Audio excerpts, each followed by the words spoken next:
alignment. We're back. So let's just go back over what we did on the earlier part. All right. We were just sticking some new parts in.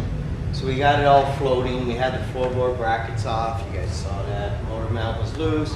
We had it up on the lift, 3 jacks, 1 support frame, 1 the transmission, and 1 the front of the case. And then we disconnected the Heim adjusters, right? And then we put the parts in and we put the floorboard brackets back on. Letting those just float. All right, so that's where we were.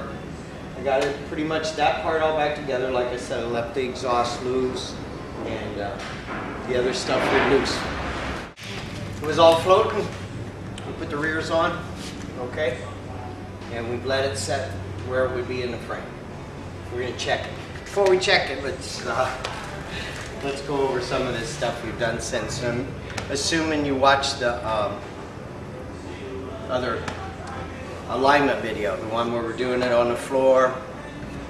That's been a little while. Not sure how long, but it's been quite a while. We've come a little further. I went ahead. Some of you guys took me seriously, and we all together actually figured out this really does work. Okay, this and that special dance you do to the Johnny Cash song, and it'll all work fine. No, just kidding, man. This all actually works. So, and some of this stuff I found out from you guys, but I went ahead and made a bench, okay? I got tired of doing it on the floor, so I made a bench.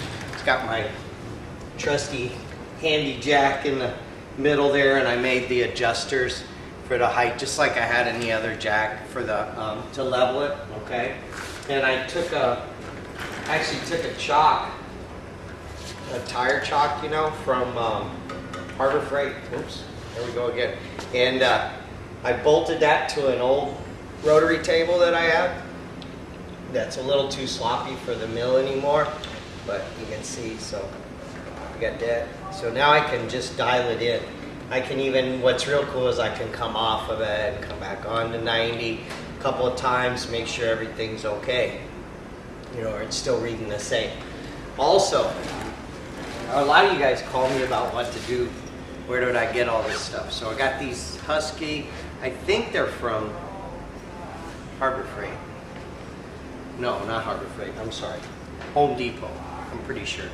These are from Home Depot. These are real cool. These are the best. They didn't cost that much. Digital readout protractor. There you go, see? Very cool. All right. You guys have seen these. I think I had these on the other video, I'm not sure. One of the big things though that we came up with, and I know I've told a lot of you guys in the emails or on the phone, but this way you'll know now just from watching.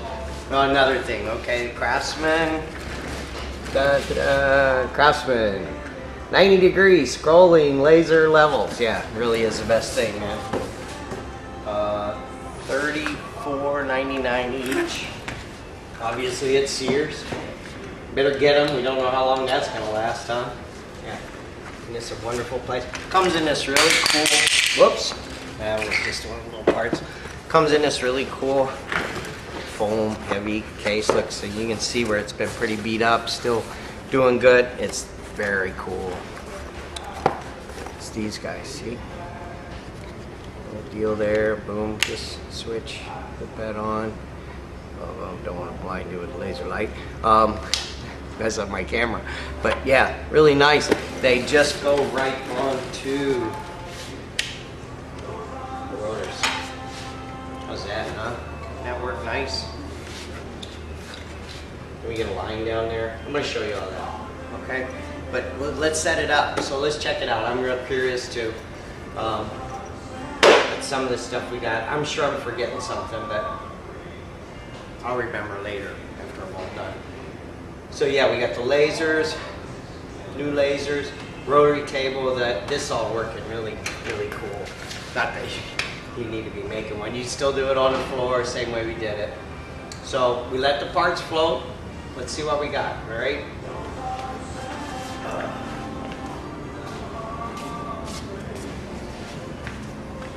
So we'll stick one on across the frame rails.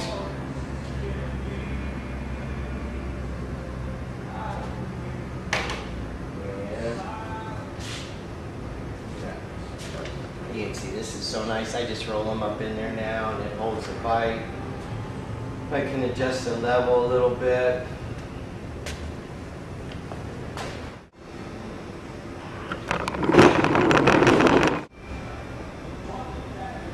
All right, we got the line on the floor. We're 0, 0 there. We got the line on the floor. One thing that I found, actually, and I've not found this on too many bikes. Since I've been doing it this way, it's been, was only occasionally, but you know, you can always check, man. It's real easy to do. Just snag your other laser.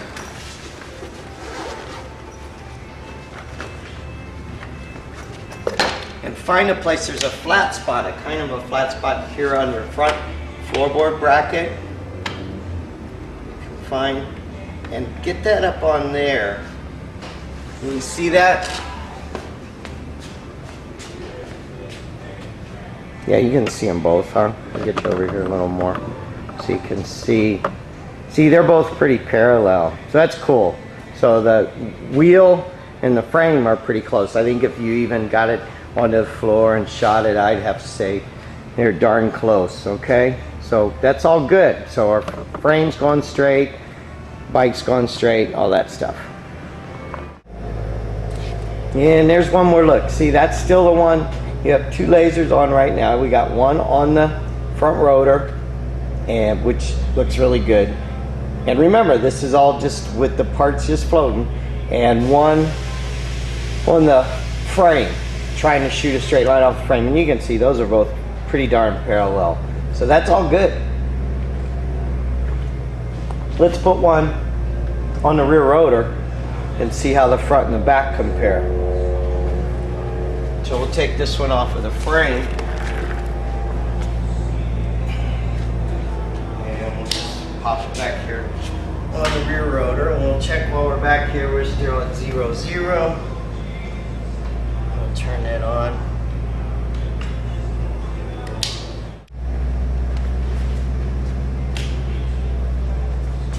Put on, put that on there. Oh my goodness, look at that. Well, we don't know what the front wheel is yet, but darn. You guys see the same thing I do? Yeah, it's looking pretty darn good, huh? All right, hold on a second. Let's get the rotor. Okay, let's get another one of our protractors here. And stick it on the front.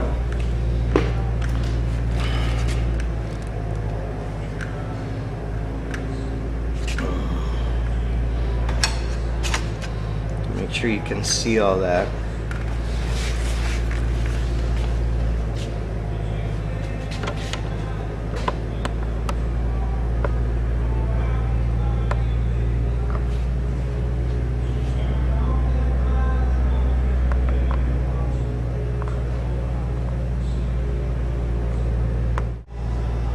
Okay, so not looking too bad here. Remember, all I did here was set this up. So we're coming a little off for 89.9. Sure is nice having this table now.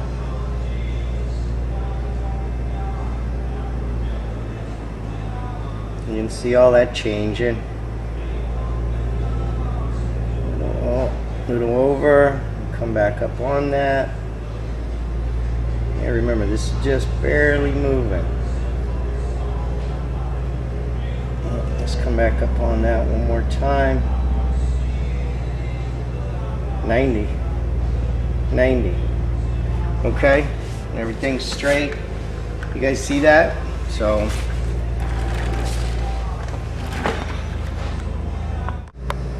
all right, so here we go. Here's 90. We got 0, 0 on the back. We didn't touch anything yet. Look at that. You see that? That's awesome, man. That's so cool. We couldn't ask for anything better. Now, where did we end up? That's curious too, because this bike was pretty close before. Well, we're a little off here. Can you see? See if I can get you in here good. There we go. You can see there. Get it above. We're not far off, but we're gonna need to extend that just a little bit to get that back in. All right, and up here on top, well, looking pretty close. Looks like it might need to shorten that just a little bit. Of course, we're gonna want to check.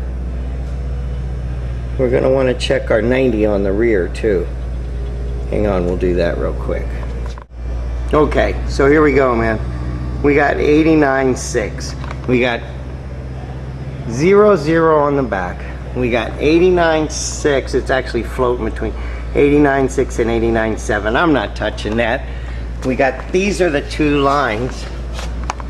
Looking at the two lines from the back. Those are the two lines. You got that? I mean, they're parallel. I don't know how good the camera's showing. Those things are just parallel. Pretty much parallel to infinity. Here it is from the front. See there? There you go. All right. And we're at 90 here. That's with no adjustments at all. Like I showed you. We're a little off on the other bolts. All right, was that cool or what? That was really nice. And actually it happens regularly. It's not just this one time and it's causing my bike. You know what that's gonna do for your bike? That makes it so much cooler. Okay, so that's what we ended up with. It's very nice. And there's an alignment. I do this and then guys go, oh, I gotta pay you for that. But you saw what it took to get to here, so I got the tank off. I'm gonna go ahead and, you know, everything's dialed, everything's perfect, so I'm gonna go ahead and readjust the heims, top and bottom, and lock those nuts back on, and go ahead and get my front motor mount torqued down. Remember, what's that torque on that? It really doesn't need to be much, man. And also, I don't know if I caught it earlier, but since we've done the smaller bottom and you got more movement, we haven't found the need so much to be running a bike with loose. They're usually centering really well now. So just, but what's that torque? I just torque them to, you know, where the wrench will still turn them, but you can't turn with your fingers. Also, if I got one that I'm not happy with, I'll just do it outside with the kickstand down, with the bike running. I'll loosen the mount completely, and you'll notice it'll go away. You know, if it's having a bit of an issue, that just smooths right out. I'll torque it down until it comes back up, and then I'll back it off, and just a half a turn from there, a quarter turn from there. And that always has seemed to work, all right? So I'm gonna do the neck bearing torque in the next part. I'm gonna go ahead and leave the tank off because we got really good access that way. I'll start where we yank the fairing off, but we're good here. So you saw the fixture we made to do this with, all the tools. Don't forget, you know what, that scrolling lasers, man. You saw, I mean, this tank, watch the earlier video. I probably aligned this in less time than it took just to set up a bike when I first started doing this. So it's all good. That's with it floating in the frame. Isn't that cool? And you know that bike's gonna handle just great. It'll just be nice. So anyway, we'll go ahead. I'm gonna take a break. I'll put the rest back together, and then we'll do some neck bearing torque.